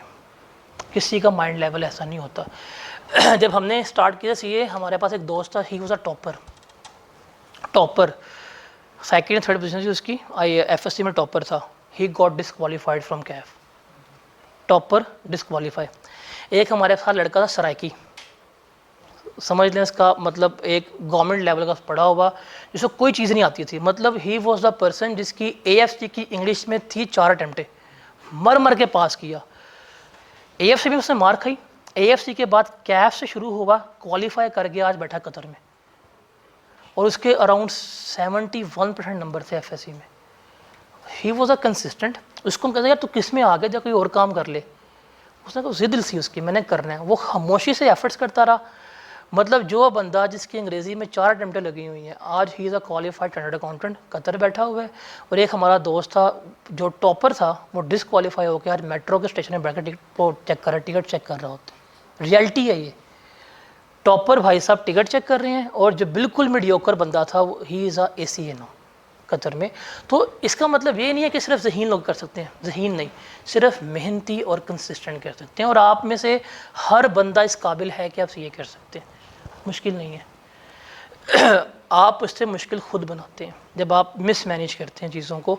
आप डे 1 से मैनेज करें, ये बहुत ईजी है, बहुत ईजी चलता है चीज़ों को लेके। आप डे 1 से मिसमैनेज करेंगे, ये जिन है। जिनका पेपर फेल होता है ना, कभी उनसे पूछें आपकी रीज़न ऑफ फेलियर क्या है। उनसे पूछें आपके लास्ट 3 मंथ्स कैसे गुजरे हैं, 4 मंथ्स कैसे गुजरे हैं। कुछ नहीं किया होगा, टोटली मिसमैनेज होते हैं। ब्लेम किस पे करते हैं, आई कैप पे कर रहे होते हैं। तो ये रियलिटी है। तो ये अपने अंदर ना इस चीज़ को लेके आएँ कि आप लोग सारे जो हैं वो पेपर पास कर सकते हैं। नेगेटिविटीज़ को दूर करें। हाँ, माजी में कोई पेपर फेल हुआ, डर होता है फेलियर का। ज़िंदगी में कभी पेपर फेल नहीं होता, मेरा नहीं हुआ था। सबसे अच्छा पेपर मैंने दिया ऑडिट का, मैं खुश था, फॉर्म में CV दे के मेरा कैफ क्वालिफाई हो गया, रिजल्ट आया ऑडिट फेल। मैं कहा ये क्या बदतमीज़ी है, 48 पे, और मेरी अटैम्प्ट क्वालिफाई। अब मैं एक पेपर 2 से फेल हुआ है, मैं 6 माह वेला बैठा हुआ। That was the most depressing phase of my life. ज़िंदगी में मतलब कभी फेल नहीं हुआ। मेडिकल कॉलेज के जाके एडमिशन करवाने गया हुआ था, फ़ी घर से लिए जाके MBBS जा रहा हूँ करने के लिए, चला गया ICAP में। वो आज तक सुनता हूँ मैं कि तू गया कहाँ तक, पहुँच कहाँ पे गया। बट होता है वो। That was the most depressing phase of my life. क्या ठीक है, निकल के तो कुछ नहीं होता। तो ये होते हैं फेलियर, आप ज़िंदगी में कभी नहीं देखा होगा। टॉपर रहते हैं, घर में शील्ड पड़ी होती है, खुद ही ख़राब की अपने माँ बाप को। क्लास 1 में टॉप किया है, क्लास 2 में टॉप किया, क्यों किया वहाँ पे, आप फेल हो रहे हो ना। तो आपके एक डेवलप एक्सपेक्टेशन, यहाँ पे आप फेल होंगे, अल्टीमेटली होना ही है किसी ना किसी सब्जेक्ट में। ये तो है, ये आपको कुछ ना देकर रहेगा। सही है, फेलियर का एक एलिमेंट। उससे डीमोटिवेट नहीं होना चाहिए। एक आधा फेल हो गया, अपने रीज़न आइडेंटिफाई करें, उसको ख़त्म करें। डीमोटिवेट आपने कभी भी इसमें नहीं होना है, और हर बच्चा कर सकता है ये। बस प्लान चलें, अपने आप पे यकीन रखें, आप ऐसे ये बन सकते हैं, वो इतने टाइम लगेगा, मैक्सिमम 5 सालों में ड्यूरिंग आर्टिकल्स क्वालिफाई कर सकते हैं आप लोग। तो ये चीज़ अपने अंदर लेके हैं, डोंट बी नेगेटिव, कुछ नेगेटिव चीज़ों को अवॉइड करें, नेगेटिव दोस्तों को ख़ास तौर पर। जो दोस्त कहता है ना कि क्लास रहने दे, उसको ब्लॉक कर दें, क्योंकि वो तो बंदा अल्टीमेटली ना फॉर्म में जाएगा, और फॉर्म में जाके भी उसने छोड़ देना है, वो अल्टीमेटली कोई रेडी लगा के बैठा होगा या उसके कोई जागीर होगी बड़ी, वो बंदा है, आपको वो तबाह कर रहा होगा। तो इनसे ज़रा अवॉइड कीजिएगा अपने आप को, ठीक है। तो ये हमारे काइंड ऑफ थी कि ये हमारा है। कल मैं आपको दूंगा इसका कैलेंडर पूरा कि हमने किस किस डे क्या क्या करना है। आपका कल का टेस्ट सेशन का प्रॉपर प्लानर, किस किस डे पे क्या क्या टेस्ट होना है। रिवॉर्ड्स कल अनाउंस कर दूंगा और पेनल्टी भी हम फिर कल ही अनाउंस कर देंगे। और कल हम चैप्टर नंबर 1 स्टार्ट करेंगे। एक चीज़ मैं आपको बता दूँ, 1 मिनट सुन लो, अभी बंद नहीं किया। आपका सेल्स टैक्स जो है ये 30 मार्क्स का आता है। आपका जो इनकम फ्रॉम बिजनेस है ये हर अटेम्प्ट में मिनिमम 15 मार्क्स का आता है, मिनिमम। ये 2 एरिया ऐसे हैं जो 45 मार्क्स हैं, 45 से कम तो इसमें से मार्क्स आते ही नहीं है। तो मैं आपको स्टार्ट करवाऊंगा सेल्स टैक्स से रमज़ान में, और हम सेल्स टैक्स 2 टाइम्स कर रहे हैं अपने सेशन में, बिकॉज आई वांटेड कि जब आप आई कैप में अपेयर हों ये 30 नंबर हर बच्चा सिक्योर करे जो आप लोग बैठे हुए हैं। तो sales tax I will try my best कि मैं 2 दफ़ा कराऊँ। बिजनेस की भी कोशिश होगी मैं 2 दफ़ा कराऊँ, बट उसका मैं भी कमिट नहीं कर रहा बिकॉज टाइम, क्योंकि इसमें 2 ईदें आ रही हैं, फिर अशूरा भी आ रहा है। सो डैट्स वाई कोई 20+ डेज तो ऑफ जा रहे हैं इसकी वजह से, और मिड टर्म भी बीच में होना है। सो सेल्स टैक्स मैंने आपको 2 दफ़ा करवाना है। एक अभी हम कल से सेल्स टैक्स स्टार्ट कर रहे हैं 30 नंबर का एरिया, और उसके बाद फिर हम एंड पे जाके जुलाई 20 के बाद दोबारा हम सेल्स टैक्स करेंगे। वो थोड़ा फास्ट पेस में होगा, बट यहाँ पे हम डिटेल करेंगे सेल्स टैक्स, और सेल्स टैक्स में चेंजेस आई हैं तो इसमें ऊपर ज़रा ध्यान रखिएगा। अभी जो फाइनेंस टैक्स चेंज हुआ है जिसमें चेंजेस आई हैं वो आपका सेल्स टैक्स है। तो हम स्टार्ट करें सेल्स टैक्स से। इस महीने में हमने सेल्स टैक्स अपना कंप्लीट करना है, सुकून से करेंगे, डिटेल करेंगे, और बाद में फिर हम करेंगे। मेरी ख्वाहिश है और कोशिश भी है कि ये 45 नंबर आपके सिक्योर होने चाहिए हर बच्चे के। ये 45 सिक्योर कर लो, 5 पूरे पेपर में कहीं से उठा लेना, ये आपको अलाउ किया मैंने। 45 बस यहाँ से सिक्योर कर दो मुझे अभी, क्योंकि 34 मार्क्स यहाँ से आए हैं सेल्स टैक्स के और 17 मार्क्स यहाँ से हैं। 51 मार्क्स के पेपर सिर्फ इन 2 एरिया में से आए इस अटैम्प्ट में, ऑटम 22 की। तो हमने इनमें जान मारनी है बिकॉज ये सुपर इंपॉर्टेंट एरिया है, इसमें हर बच्चे के मार्क्स आने चाहिए। आप इसमें से 45 मार्क्स ले जाते हैं कि पेपर पास है। टैक्स पेपर पास करना आसान है अगर आप इसको स्ट्रेटेजिकली लेके चलते हैं, ठीक है। तो मिलते हैं कल विद आवर फर्स्ट चैप्टर, और कल आपको आपके तमाम प्लानर वगैरह मिल जाएंगे। तो कोई सवाल वगैरह है तो पूछ लें, अगर नहीं तो निकल जाएं। नहीं तो जाओ तो पेपर ही पास नहीं होना। तो पेपर कौन सा दिए हैं? बस कैसा हुआ था? शुरू हुआ था पेपर, शुरू हुआ था।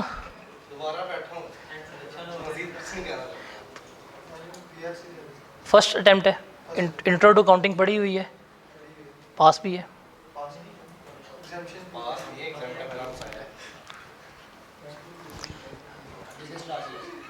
कैसा हुआ? अरे ठीक, बहुत ठंडा था।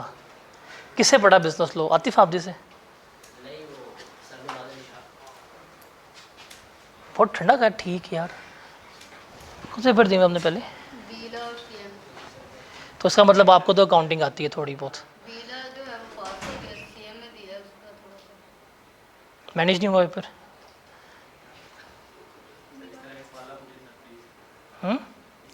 और यार देखें, फेलियर होता है हर जगह।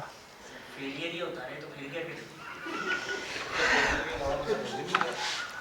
फिर वो याद करें माजी का वो वक्त जब आपको एक फ्रंट ऑफिसर ने कहा था जब आप यहाँ पे आएंगे, आप पीआरसी में एंटर होंगे, आपको 15 मिनट के बाद जब वो निकालता आपके सामने एक ऑडी खड़ी होती है, एक घर होता है, उस वक्त को कोसें उसने क्यों कहा था? वो टेक्निकली सही बताते हैं, टेक्निकली सही बताते हैं। आप उन 5.5 साल में 5.5 साल तो आप बंक करते हैं चीज़ों को दोस्तों के साथ, तो वो नहीं माइनस करनी चीज़ें। पेपर कौन से दिए हुए आपने? सारे इसके वापसी है। फर्स्ट अटैम्प्ट है कैफ की फिजिकल। आप कैसा हुआ? अच्छा ठीक हुआ। कैसा हुआ? ठीक हुआ। इतना मज़े का स्टैंड है फैजान वाला, नहीं हुआ सवाल फजान वाला, आखिरी क्वेश्चन नंबर 7? यार इतने इजी थे ना वो, बिलो दी है, शक्ल बता रही है रिजल्ट क्या है। पीआरसी की हुई है ना, इसका मतलब इंटर एग्जाम्ट है, अकाउंटिंग आती है। चलें देखते हैं।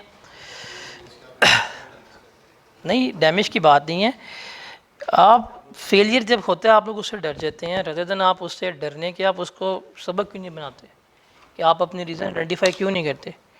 एक अक्लमंद में और बेवकूफ़ में फ़र्क यही होता है, एक जो बेवकूफ़ आदमी है वो जब तक कोई चीज़ खुद एक्सपीरियंस नहीं करता वो नहीं सीखता। अक्लमंद वो होता है जो लोगों से सीखता है। मैं आपको एग्जांपल देता हूँ, सीरियस एग्जांपल। मेरा एक दोस्त है, दो दोस्त थे, एक तो लाइक अब उससे बातचीत ही नहीं होती, he was a complete failure study, हम उसे कहते हैं। He was a topper, FSc में टॉपर, सीए में आया, बहुत सारी मैंने टॉप किया हुआ है, मुझे लैपटॉप दिया हमदा शहबाज ने, एएफसी किया, कैफ में डिस्क्वालीफाई होकर बाहर आई कैफ से। He was unable to clear his CAF, और उसकी इतना बड़ा तस्वीर घर लगी हुई है कि मुझे लैपटॉप दिया हुआ हमदा शहबाज ने, टॉपर था। हमारा एक और दोस्त था and he was a mediocre student, जो एक आई थिंक लैया से बिलोंग करता था सराइकी, जो एक गवर्नमेंट स्कूल से पढ़ के आया था, गवर्नमेंट कॉलेज से, और उसकी इंग्लिश में 4 अटैम्प्टें थी। एएफसी की फंक्शनल इंग्लिश वो क्लियर नहीं कर पाया था बच्चा, उसको वहाँ दुख लगा एएफसी का, उसने वो निकाला है, उसके बाद वो बंदा कभी फेल नहीं हुआ। कैफ भी किया, सीफैप भी क्वालिफाई किया, और he is a qualified chartered accountant working in Qatar. आप उसको मैं यहाँ पे ले आऊँ ना, आप उसको हुलिये में देखें, आप मानेंगे नहीं कि सीए है, उसको आज भी ड्रेसिंग सेंस नहीं है, इतने बैकवर्ड इलाके से बिलोंग करता है वो। और वो जो बिल्कुल टॉपर था, जिसमें लाइक था कि मैं तो ये मैं तो वो आज बैठ के मेट्रो बस के ऊपर टिकट कलेक्ट कर रहा होता है, टोकन दे रहा होता है। This is the thing that should be identified, कि यहाँ पे वो लड़का जिसकी 4 दफ़ा इंग्लिश फेल हुई है, आपकी हो तो आप तो हार मान लेंगे, उसने हार नहीं मानी, लगा रहा। उसको हमने बड़ा कहा यार छोड़ दे बीकॉम कर ले, है ना, नहीं मैं करके दिखाऊंगा, कर गया वो। तो that is the thing which you should develop. I cap fail करता है, आई कैप आपको फेल आपकी वजह से करता है, दिस इज़ द रियलिटी। दो लोग हैं, दो चीज़ें, दो ही ऐसी हस्ती हैं जिसको पता है कि आप फेल क्यों हुए, एक आपका अल्लाह। उसके अलावा आप दुनिया के हर बंदे को झूठ बोल सकते हैं, हर बंदे को, मुझे, माँ बाप को, इवन फेसबुक पे जाके आप कह दें कि मैंने 98 का अटैम्प्ट किया, मेरे 8 नंबर आए, आप ये भी कह दें, दुनिया को जो मर्जी कहानी करवाएं। दो ऐसे लोग हैं शख्सियत जिनको आप झूठ नहीं बोल सकते, एक आपका अल्लाह, एक आप। कभी अपने आप से पूछें आपने उतनी एफर्ट्स की थी? आप कभी भी आपको आपका वो जवाब नहीं मिलना फेल होने के बाद कि मैंने एफर्ट्स की थी, अपने अल्लाह से पूछ लें। तो ये दो लोग हैं, अगर आप इनको सच बता रहे हैं ना, तो इसका मतलब लैक तो आपने किया। तो reality is that I cap fail करके सवाब नहीं लेता, बट द एक अल्लाह का भी निज़ाम है, अल्लाह का निज़ाम ज़्यादा मुनसिफाना है, वो इंसाफ पसंद है। डैट इज़ नॉट पॉसिबल कि इस लड़के ने पूरे 6 माह पढ़ा है, जी जान लगाई है, और इसने सिर्फ 2 हफ्ते पढ़ा आके ये पास हो जाए वो फेल हो जाए। That is impossible, that is not possible कि उसका पूरा सिलेबस कवर है, इसने सेलेक्टिव स्टडी किया, ये पास हो जाए वो फेल हो जाए। That is totally impossible. एक निज़ाम अल्लाह का भी है, अल्लाह कहता है जिसने जितनी एफर्ट्स की मैं उसको उतना सबक दूंगा। जब अल्लाह ने कुरान पाक में ये कह दिया है कि आपकी एफ़र्ट्स के ऊपर आपको रिज़ल्ट मिलेगा, तो फिर तो हमें ख़त्म हो जाना चाहिए। आप जब फेल होते हैं कभी खुद से पूछें क्या मैंने इतनी एफ़र्ट्स की थी? जो पास हुआ है उसकी एफ़र्ट्स वर्सेस योर एफ़र्ट्स देख लें, आपको जवाब मिल जाएंगे। That is the biggest answer जो आपको मिलता है। जिस दिन आपको ये आंसर रियलाइज़ हो गया उसके बाद आप कभी फेल नहीं हो सकते, not even in CA, even in any field of your life आप कभी फेल नहीं हो सकते जिस दिन आपको ये आंसर रियलाइज़ हो गया। बिकॉज डीपली आप जानते हैं कि आपने क्या किया है, और आपका अल्लाह जानता है, आपका दिल जानता है, आपका अल्लाह जानता है। आप पास हुए हैं, आपको पता है आपने कितनी एफर्ट्स की हैं, कैसे पास हुए हैं। आप कहते हैं तुक्के से पास हो गया, अल्टीमेटली पता उस तुक्के में भी कितनी एफर्ट्स आपने मारी होती हैं, ये सारा आपको पता होता है। तो rather than blaming on ICAP के पास नहीं करता, you should question from yourself कि हम क्यों नहीं पास हो पा रहे, what was the thing which lack. आप देखें, आपको जवाब मिल जाएगा। अभी मैं डिस्कस कर देता हूँ क्या रीज़न है फेल होने की, आप देखिएगा कि उसमें से किस किस में आप फॉल करते थे, और देखिएगा उसमें से मेजोरिटी में आपने काम किए होंगे इसलिए फेल हुए। तो the thing is that I कैप पास करते हैं, हम नहीं होते, हमारी खुद की करतूतें होती हैं, क्योंकि एक्सेप्टेंस नहीं ना, हम कभी भी कोई चीज़ को एक्सेप्ट नहीं कर पाते कि यार मैं गलत नहीं हो सकता, हमें चाहिए स्केप गोट, हमें चाहिए पॉइंट आउट करना कि तुम्हारी वजह से तुम्हारी वजह से तुम्हारी वजह से हुआ है। अपने आप को जब हम एक्सेप्ट कर लें आपका पेपर पास हो जाएगा, ये रियलिटी है। अभी कर लें, इस अटैम्प्ट में कर लें, जितने पेपर देते हैं आप कुछ बातें कमिट कर लें, मैं आपको इस चीज़ से शॉर्टी दे दूँगा, आपका पेपर पास हो जाएगा। 1 2 3 4 पेपर तक आपके पास हो सकते हैं। कुछ चीज़ें हैं जो अपनी आज ठीक कर लें, और जिनकी कैफ की फर्स्ट अटैम्प्ट है, आपने कुछ चीज़ें अवॉइड करनी है अगले 5 महीने, आप वो 5 चीज़ें अवॉइड कर दें। 5 चीज़ें मैं आपको श्योरिटी देता हूँ कि आप लोग ही मेरिट सर्टिफिकेट निकालने वाले हैं इसमें से है। अब जिसका टेक्स्ट मेरिट सर्टिफिकेट आया था मेरे स्टूडेंट का मुबशिरा का, वो टोबा टेक्सिंग में बैठी हुई है, घर में बैठ के ऑनलाइन पढ़ रही है, उसका टेक्स्ट में टॉप है, मेरिट सर्टिफिकेट है। उससे वेरी नेक्स्ट अटैम्प्ट में उसने CMA में टॉप किया हुआ है, उसके 2 मेरिट हैं पिछले 12 महीने में, and she is from Toba टेक्सिंग, जहाँ पे इंटरनेट नहीं आता। फिर मैं आपको उससे एक बड़ी एग्जांपल देता हूँ। लास्ट सेशन में था शुएब, जिसका बिजनेस लॉ में ऐसा मेरिट सर्टिफिकेट, कभी उसकी कहानी सुनी है आपने? उसका पूरा इंटरव्यू है, उसका घर है नारोवाल से कुछ आगे जाकर ना, कोई अंदर जाके, तो वहाँ पे सिग्नल्स नहीं आते थे इंटरनेट के। ही उसने लिया था फास्ट ट्रैक आखिरी महीने में 30 डेज़ का बिजनेस लॉ का, आतिफ आबदी साहब का। वो घर से उठता था, उसके घर में एक मोबाइल था, उसके बाप ने अपना घर मॉर्गेज करवाया, लोन लिया था कोई लाख रुपए का, और अपने बेटे को भेजा CA करने के लिए लाहौर, घर गिरवी रखवा के लाख रुपए का लोन लेके। तो उसने कहा यहाँ पे तो पढ़ा नहीं आता, हर बच्चा बंदा डीमोटिवेट कर रहा है कि तुम नहीं कर सकते, CA में कुछ है नहीं, ये वो। उसने नवंबर में दाखिला लिया था, अक्टूबर के अंदर दाखिला लिया AFC में, तब AFC थी। दिसंबर में उसने AFC क्वालिफाई की 2 महीने में।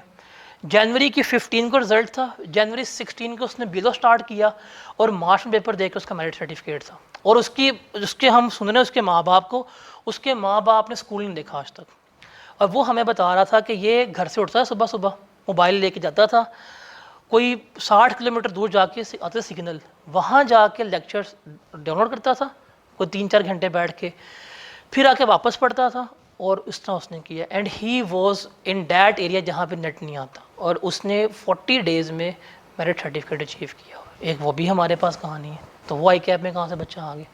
अभी इधर घूम रहा था, मैं खुद कभी आया ना यहाँ पे मिलवाऊंगा क्लास में लाके, ये शुएब है, आप उसमें देखिए, उसमें तीले, ये जो है ना ये लड़का, ये उसके सामने ना भारी है, वो इससे ही पतला है, हवा चले गिर जाएगा वो, उसमें इतनी जान है।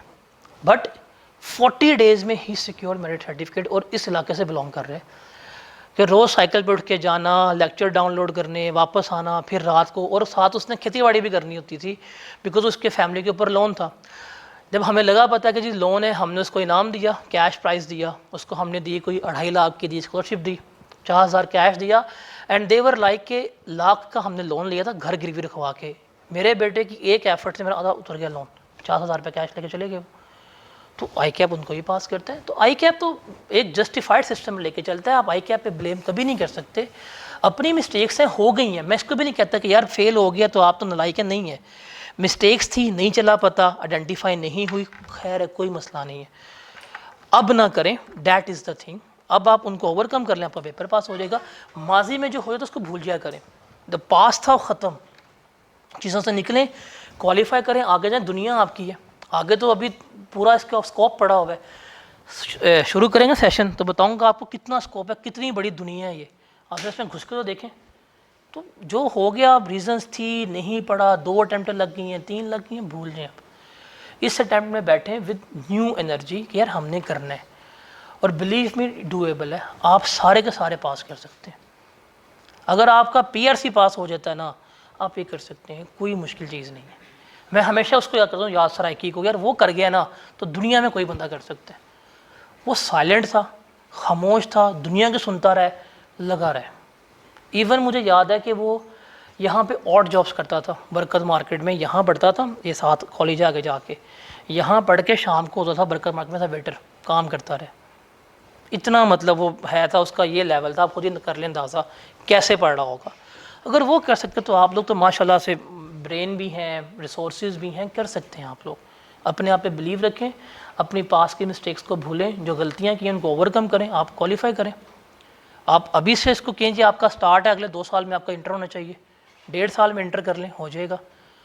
CFAP भी आपका इंशाल्लाह निकलेगा, अपने आप पे यकीन रखें। काफ़ी ज़्यादा स्पीच हो गई है, I should be Sandeep Maheshwari, यार ये वीडियो निकाल देना। मोटिवेशन करेंगे बट ये रियलिटी है, चीज़ें अपनी सही करें, आपका पेपर पास हो जाएगा। चलें, ओरिएंटेशन थी, यही बातें करनी थी। स्टार्ट तो हमने कल से करना है पढ़ना, तो उसके ऊपर आपको देखते हैं क्या है। सबसे पहले कि हम आपको क्या कुछ ऑफ़र करेंगे, क्या होगा। आपका ये फ्री बैच है। आपको एक चीज़ बता दूं कि ये वाला बैच कोई पोस्ट में मर्ज नहीं होगा। मैं पोस्ट बैच में कोई नहीं पढ़ा रहा रिजल्ट के बाद। मैंने कल शुरू कर देना चैप्टर 1 से। 2 चैप्टर मैंने रमज़ान में करवाने हैं, रमज़ान के बाद चैप्टर 3 स्टार्ट होना है। ऐसा कभी भी नहीं होगा कि मैं यहाँ पे फुल स्लो चलूँगा, वेट करूँगा, ईद ख़त्म होगी, बच्चे आएंगे तो मैं बैच एक मर्ज करूँगा, फिर आप